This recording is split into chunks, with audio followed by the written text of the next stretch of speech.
É com muita alegria que eu aqui estou para fazer esta apresentação. É uma grande satisfação para o meu coração falar de Allan Kardec. Pois bem, meus queridos, vocês já ouviram falar de Denisard Hippolyte Léon Rivail? E de Allan Kardec? Trata-se da mesma pessoa. Aí nós temos uma imagem de Allan Kardec, que foi o codificador da doutrina espírita. O seu nascimento se deu em França, na cidade de Lyon, a 3 de outubro de 1804, numa antiga colônia romana de Lugdunum, fundada em 43 a.C. Nós temos aí a sua certidão de nascimento, Denisard Hippolyte Léon Rivail, seu pai, Jean-Baptiste Antoine Rivail, sua mãe, Jeanne Louise Daramel, e logo no início da sua educação, os seus historiadores comentam que ele já teve severos princípios de honradez e retidão moral. E mais, ele se revelava altamente inteligente, perspicaz observador, com inclinação para ciências e assuntos filosóficos. Aos 10 anos de idade, ele é transferido para a Suíça para estudar no Instituto Pestalozzi, na cidade de Verdun. Nós temos aí uma imagem da cidade de Verdun, do Instituto Pestalozzi. E quem o dirigia era o João Henrique Pestalozzi. E quem foi Pestalozzi? Jornalista, escritor, estudou filosofia, direito e teologia, mas seu verdadeiro destino era o de ser educador. Pestalozzi defendia as ideias de Jean-Jacques Rousseau, que foi considerado o pai da democracia moderna. Foi um grande renovador do sistema político e social de sua época. Rousseau tratou a educação de uma nova maneira, o homem natural, que deve ser preservado, negando então o pecado original. Diz mais Rousseau, a educação do homem começa no nascimento. Antes de falar ou antes de ouvir, ele já se instrui. O homem nasce livre, rejeitava Rousseau toda a autoridade apoiada sobre os privilégios naturais ou sobre o direito do mais forte. Então, diz Pestalozzi, os princípios de liberdade, exaltados por Rousseau e apresentados sob uma forma de ideal, fortaleceram em meu coração o desejo de encontrar um campo de ação mais vasto, onde pudesse ser útil ao povo. Nós temos aí uma imagem, uma homenagem a Rousseau no Panteão de Paris. E esses dois tiveram, então, influências na formação de Rivail. A linguagem deve estar ligada à intuição. A época de ensinar não é a época de julgar e criticar. A individualidade do aluno deve ser sagrada para o educador. As relações entre mestre e aluno, sobretudo no que concerne à disciplina, devem ser fundadas no amor e por ele governadas. Aí nasceram as ideias que mais tarde colocariam Denisard Hippolyte Léon Rivail na classe dos homens progressistas e dos livres pensadores. Temos também uma estátua em homenagem a Pestalozzi, na cidade de Verdun. Vamos ver como era o dia no instituto. Os alunos gozavam de grande liberdade. Vejam bem, meus queridos, as portas do castelo permaneciam abertas o dia todo e sem porteiros. Não havia castigos nem recompensas. Pestalozzi não queria emulação nem o medo, só admitia a disciplina no dever, ou melhor, a da afeição, a do amor. A jornada escolar começava às 6 horas da manhã e terminava às 20. Vamos ver quais eram as matérias estudadas. Noções gerais de mineralogia, noções gerais de botânica, noções gerais de zoologia, anatomia comparada, história natural, elementos de fisiologia, elementos de psicologia, física experimental, química experimental, matemática, aritmética superior, álgebra, geografia geral, geometria, trigonometria, mecânica, astronomia, geografia matemática, belas artes, desenho, música, geografia política, instrução religiosa, geografia civil, história civil e instrução moral. Além das disciplinas, eles também aprendiam vários idiomas, tais como o latim, o italiano, o espanhol, o alemão, o grego, o francês, o holandês e o inglês. E Kardec, além do latim, ele falava corretamente esses outros 6 idiomas. Como aluno e discípulo de Pestalozzi, dotado de avidez de saber e de agudo espírito observador, adquiriu desde cedo o hábito da observação. Seu interesse pela botânica levava-o, às vezes, a passar o dia inteiro nas montanhas próximas à procura de espécies para o seu herbário. Possuía uma irresistível inclinação para o estudo dos complexos problemas do ensino. Pautado no estudo e na educação recebida, aliada aos exemplos de beneficência e amor ao próximo vividos por pai Pestalozzi, era assim que Pestalozzi era chamado no Instituto, Hipólito teve sua formação e preparação para a tarefa que lhe foi destinada. Mas quem era Denisard Hipólito Léon Rivard? Será que ele era um homem comum? Um religioso? Um político? Ou um estudioso da ciência? Não responderemos agora, vamos prosseguir e depois retornaremos a essa pergunta. Em 1823, a 6 de dezembro, aos 18 anos de idade, Denisard publica o seu primeiro livro, que se chama Curso Prático e Teórico de Aritmética. Este livro surpreendeu a todos pela sua qualidade pedagógica.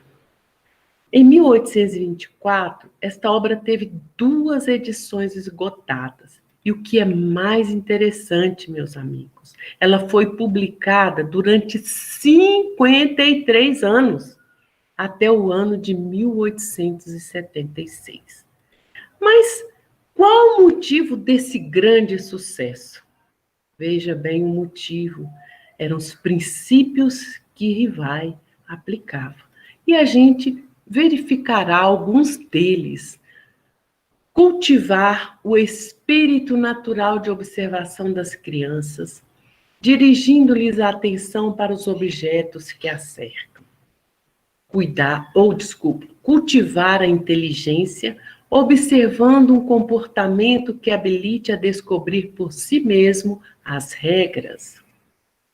Proceder sempre do conhecido para o desconhecido, do simples para o composto. Evitar toda atitude mecânica, levando o aluno a conhecer o fim e a razão de tudo que faz. Cultivar ou conduzi-lo a apalpar com os dedos e com os olhos todas as verdades. E só confiar à memória aquilo que já tenha sido aprendido pela inteligência. Em 1823, ele se interessa pelo magnetismo.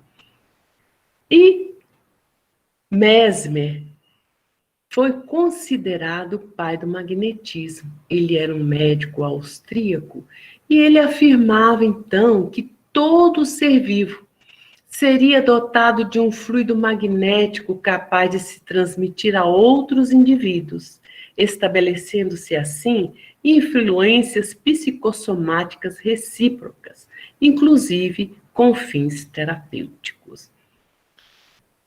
Kardec, então, passa a frequentar os trabalhos da Sociedade de Magnetismo de Paris, vindo a ser, ele próprio, um magnetizador. Possuidor do título de professor e de chefe de instituição da Academia de Paris, Rivai estava autorizado a fundar e dirigir escolas, pensionatos e instituições. Portanto, em 1825, aos 21 anos de idade, ele dirige a escola de primeiro grau. Em 1826, ele funda o Instituto Técnico Rivai, à Rua Sèvres, número 35, modelado nos princípios do Instituto de Verdun. Em 1828, ele elabora o plano, que foi uma proposta para a melhoria da educação pública na França. E ele define educação para todos nós. E vamos guardar essa definição no coração, de forma que nós possamos colocá-la em prática. Diz ele, a educação é a arte de formar homens, isto é, a arte de fazer eclodir neles os germes da virtude e abafar os do vício, de desenvolver sua inteligência e de lhes dar instrução própria às suas necessidades, enfim, de formar o corpo e de lhe dar força e saúde. Em 1831, 3 novos livros, Memórias sobre a Instrução Pública. Este trabalho ele foi destinado à comissão encarregada pelo governo da França para preparar um projeto de lei sobre o ensino. Gramática Francesa Clássica. Esta obra revelou profundo conhecimento linguístico de Rivai. E qual o sistema de estudos mais em harmonia com as necessidades da época? Esta obra foi premiada pela Real Academia de Ciência de Arras. Alguns diplomas. Membro da Sociedade Promotora da Indústria. Membro titular da Sociedade Francesa de Estatística Universal. Membro titular da Academia da Indústria Agrícola, Manufatureira e Comercial. Membro titular do Instituto Histórico. Membro da Academia de Arras. Membro residente da Sociedade Gramatical. Membro da Sociedade para Instrução Elementar. Membro fundador da Sociedade de Previdência dos Direitos de Instituições e Pensões de Paris. Membro da Sociedade de Educação Nacional. Membro do Instituto de Línguas. Membro da Sociedade de Ciências Naturais de França. E membro correspondente da Sociedade Real de Emulação de Agricultura, Ciências, Letras e Artes do Departamento do Ai. Então, com tudo isso, Kardec ele era muito respeitado, ele era muito consultado por todos aqueles que participavam dessas academias. Ele se casa com Amélie Gabrielle Boudet, em 9 de fevereiro de 1832. Ela era sua companheira e principal colaboradora. professora de letras e belas artes. O discípulo de Pestalozzi, ele desenvolveu a arte de educar. E aqui Kardec faz algumas considerações muito importantes. A arte do professor consiste na maneira de apresentar estas ideias, no talento segundo ao qual se sabe graduá-las, classificá-las e apropriá-las à natureza da inteligência. A inteligência se desenvolve na proporção das ideias adquiridas, e quanto mais ideias se tem, mais apto se é a adquirir novas. A instrução de uma criança não consiste apenas na aquisição desta ou daquela ciência, mas no desenvolvimento geral da inteligência. Na rua Séves, onde residia o casal, e ajudado por Amélie, Kardec, então, traduzia, lembra que ele falava corretamente, além do latim, mais 6 idiomas? Então, ele traduzia livros e preparava todos os cursos de Levi Alvarez, que era uma famosa escola do Faubourg Saint-Germain. Além disso, ele escrevia à noite livros para estudos pedagógicos superiores. Cuidava da contabilidade de 3 empresas e durante 5 anos ele dava cursos gratuitos para alunos pobres de química, física, astronomia e anatomia comparada. Novas obras. Em 1846, Manual dos Exames para os Títulos de Capacidade, Soluções Racionais das Questões e Problemas de Aritmética e Geometria. Em 1848, Catecismo Gramatical da Língua Francesa. Em 1849, Ditados Normais dos Exames do Hotel de Ville e da Sorbonne, e ditados especiais sobre as dificuldades ortográficas. No Liceu Polimático, em 1849, ele regia as cadeiras de astronomia, química e física. Então, tendo algumas de suas obras adotadas pela Universidade de França e vendendo abundantemente, Rivai conseguiu amealhar uma modesta fortuna. Seu nome era conhecido e respeitado, seus trabalhos justamente apreciados. Então, voltemos à pergunta: quem foi Denisard Hippolyte Léon Rivai? Foi um homem comum? Foi um religioso? Foi um político ou um estudioso das ciências? A gente observa que ele foi um estudioso das ciências. Em 1854, então, aos 50 anos de idade, a convite do senhor Partier, ele e o senhor Fortier vão a uma reunião na casa da senhora Pleyna Maison.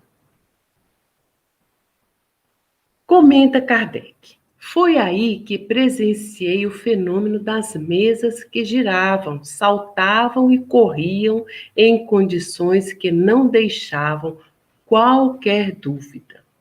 Assisti, então, a alguns ensaios muito imperfeitos de escrita mediúnica numa ardósia, com auxílio de uma cesta. Minhas ideias, diz Kardec, estavam longe de precisar-se, mas havia ali um fato que necessariamente decorria de uma causa. Eu entrevia naquelas aparentes futilidades, no passatempo que faziam daqueles fenômenos, qualquer coisa de sério, como que a revelação de uma nova lei, que tomei a mim estudar a fundo. Na casa do Sr. Boudin aconteciam reuniões semanais que Kardec então passou a assistir. E os médiuns eram suas 2 filhas, e a comunicação se fazia por intermédio de uma ardósia, com auxílio de uma cesta. Aí nós temos esta imagem, né, em 2 planos, mostrando como era o processo. Muito interessante, e que logo após nós veremos as explicações e as deduções que Kardec tirou. Primeiras observações. Aí tive o ensejo de ver comunicações contínuas e respostas a perguntas formuladas, algumas vezes até a perguntas mentais que acusavam de modo evidente a intervenção de uma inteligência estranha. Esse processo, que exige o concurso de 2 pessoas, exclui toda possibilidade de intromissão das ideias do médium. E qual foi o método, ou seja, a metodologia empregada por Kardec? Ele levava para cada sessão uma série de questões preparadas e metodicamente dispostas sobre a natureza do mundo, psicologia, filosofia, e todas as questões eram sempre respondidas com precisão, profundeza e lógica. O método experimental. Nunca elaborei teorias preconcebidas, diz Kardec. Ele observava cuidadosamente, comparava, deduzia consequências e dos efeitos ele procurava remontar as causas, por dedução e pelo encadeamento lógico dos fatos, não admitindo por válida uma explicação, senão quando resolvia todas as dificuldades da questão. Diz ele, compreendi antes de tudo a gravidade da exploração que ia empreender. Percebi naqueles fenômenos a chave do problema tão obscuro e tão controvertido do passado e do futuro da humanidade. Primeira deduções. Os espíritos, nada mais sendo do que almas dos homens, não possuíam nem a plena sabedoria, nem a ciência integral, que o saber que dispunham se circunscrevia ao grau que haviam alcançado de adiantamento. O simples fato da comunicação com os espíritos, dissessem eles o que dissessem, provava a existência de um mundo invisível, já era um ponto essencial. Diz mais Kardec: conduzi-me, pois, com os espíritos, como houvera procedido com os homens. Para mim, eles foram do menor ao maior, meios de me informar, e não reveladores predestinados. Tais as disposições com que empreendi meus estudos e neles prossegui sempre. E aqui nós vamos ver que é reforçado o seu método: observar, comparar e julgar. É essa regra que constantemente segui.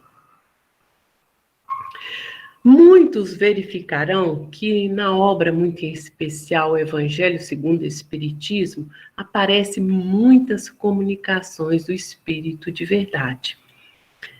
E foi na casa do Senhor Budã, assistido pela médium senhorita Budã, que Kardec teve o primeiro contato com aquele que seria seu orientador nos trabalhos de preparação daquela que seria a primeira obra do codificador, ou seja, o Livro dos Espíritos. A uma pergunta sua, o Espírito de verdade o responde: para ti, chamar-me-ei a verdade. E todos os meses aqui, durante 1/4 de hora, ou seja, 15 minutos, estarei à tua disposição.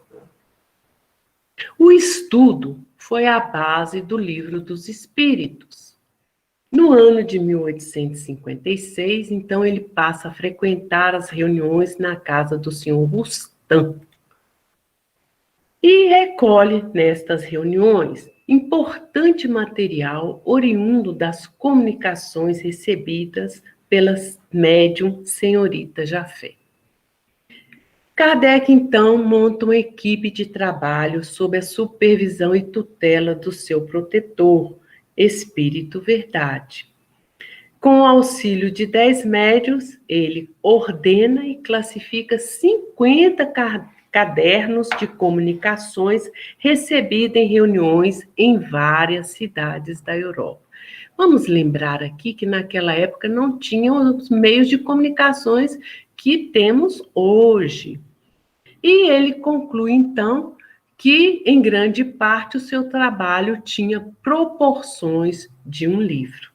Mas, mesmo assim, ele fazia questão de submetê-lo ao exame de outros espíritos, com o auxílio de diferentes médiuns. Então, o Livro dos Espíritos, da comparação e da fusão de todas as respostas coordenadas, classificadas e muitas vezes retocadas no silêncio da meditação, foi que então Kardec elaborou a sua primeira edição. E veio a público em 18 de abril de 1857, um sábado de primavera, e nós temos algumas imagens do Palais Royal em Paris. Foi nessa galeria de Orly, aí outra imagem, na livraria Edanti, que o livro veio a público. E no Brasil, no seu primeiro centenário, os Correios comemoram. A Revista Espírita veio logo em seguida, em janeiro de 1851. Ela tinha um objetivo. Em virtude do êxito de O Livro dos Espíritos, Kardec percebeu a necessidade de criar um meio de comunicação onde fosse possível aos diferentes grupos trocarem informações entre si, receberem novas instruções e respostas às suas dúvidas. Foi com esse objetivo que a Revista Espírita foi criada. Também surge a Sociedade Espírita de Paris, e as suas reuniões aconteciam às terças-feiras na casa de Allan Kardec. Conquanto o local não comportasse mais de 15 pessoas, até 30 lá se ajuntavam às vezes. Com isso, foi necessário eles mudarem de local e transferiram, em abril de 1858, para a Galeria Valois, no Palais Royal. Em 1859, eles vão para o restaurante do X, também no Palais Royal. E só em 1860 eles adquirem a sede própria, que está na Rua e Passagem Sainte-Anne, 59. Aí nós temos uma imagem. Neste local, então, se torna a sede da Sociedade Espírita de Paris, da Revista Espírita e local de trabalho para Kardec. Em julho de 1859, é publicada a obra O que é o Espiritismo, e Kardec comenta na introdução, dizendo para nós o que é o Espiritismo. O Espiritismo é, ao mesmo tempo, uma ciência de observação e uma doutrina filosófica. Como ciência prática, ele consiste nas relações que se estabelecem entre nós e os espíritos. Como filosofia, compreende todas as consequências morais que dimanam dessas relações. E hoje, no nosso início, o Gilson fez alguns comentários a esse respeito. O Espiritismo é uma ciência que trata da natureza, origem e destino dos espíritos, bem como de suas relações com o mundo corporal. Em janeiro de 1861, o Livro dos Médiuns é publicado, E a primeira pergunta que Kardec coloca é: há espíritos? E ele também deixa registrado: o espírito não é, pois, um ponto, uma abstração, é um ser limitado e circunscrito, ao qual só falta ser visível e palpável para se assemelhar aos seres humanos. Por que então não haveria de atuar sobre a matéria? Por ser fluídico o seu corpo? Mas onde encontra o homem os seus mais possantes motores, senão entre os mais rarificados fluidos, mesmo entre os que se consideram imponderáveis, como, por exemplo, a eletricidade? Um fato interessante acontece dentro desse processo da divulgação da doutrina espírita, a 9 de outubro de 1861. Kardec ele envia para Barcelona 300 volumes, sendo a maioria de O Livro dos Espíritos, para serem expostos e vendidos pelo livreiro Maurício Lachatre. O que acontece? Os livros eles são confiscados e queimados por ordem do bispo de Barcelona em nome do Santo Ofício, como perniciosos à fé católica. A este auto de fé, Kardec responde: podem queimar livros, mas não se queimam ideias. As chamas das fogueiras as superexcitam, em vez de extingui-las. Ademais, as ideias estão no ar e não há Pirineus bastante elevados para detê-las. E quando é grande e generosa uma ideia, encontra milhares de corações dispostos a almejá-la. Em 1864, vem a público o Evangelho segundo o Espiritismo, e na introdução, Kardec registra: o ensino moral contido nos Evangelhos conservou-se constantemente inatacável. Diante desse código divino, a própria incredulidade se curva. É terreno onde todos os cultos podem reunir-se, estandarte sobre o qual podem todos colocar-se, quaisquer que sejam suas crenças. Portanto, jamais ele constituiu matéria de disputas religiosas, que sempre e por toda parte se originam das questões dogmáticas. Também os Correios comemoram o seu centenário. Muitos comentam os seus historiadores, seus biógrafos, que ele era uma pessoa sisuda, mas Henri Sals, na sua obra, ele deixa isso claro, que Kardec era uma pessoa muito dada, muito alegre, e ele recebia em sua casa muitas pessoas. Comenta então Henri Sals que Napoleão III mandou chamá-lo várias vezes e com ele manteve longas palestras nas Tulheiras acerca das doutrinas expostas no Livro dos Espíritos. E mais ainda, na sua residência, ele recebia as pessoas e mostrava-se expansivo, esforçando-se por distrair os convidados que ele frequentemente recebia, conservando sempre digno e sóbrio em suas expressões. Ele sabia adubá-las com o nosso velho sal gaulês, em rasgo de causticante e afetuosa bonomia. A obra O Céu e o Inferno é publicada em 1865. Vivemos, pensamos e operamos. Eis o que é positivo, e que morreremos não é menos certo. Mas deixando a terra, para onde vamos? Que seremos após a morte? Estaremos melhor ou pior? Existiremos ou não? Ser ou não ser tal afirmativa? Para sempre ou para nunca mais? Ou tudo ou nada? Viveremos eternamente ou tudo se aniquilará de vez? A obra A Gênese Ela é publicada em janeiro de 1868, aí nós temos algumas imagens da Capela Sistina. E na introdução, Kardec comenta: 2 elementos, ou se quiserem, 2 forças regem o universo: o elemento espiritual e o elemento material. Da ação simultânea desses 2 princípios nascem fenômenos especiais que se tornam naturalmente inexplicáveis desde que se abstraia de um deles,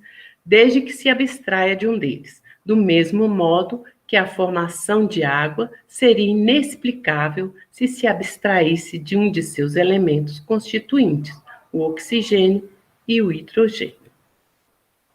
Kardec desencarna em 31 de março de 1869, aos 65 anos, então ele teve 15 anos para essa codificação.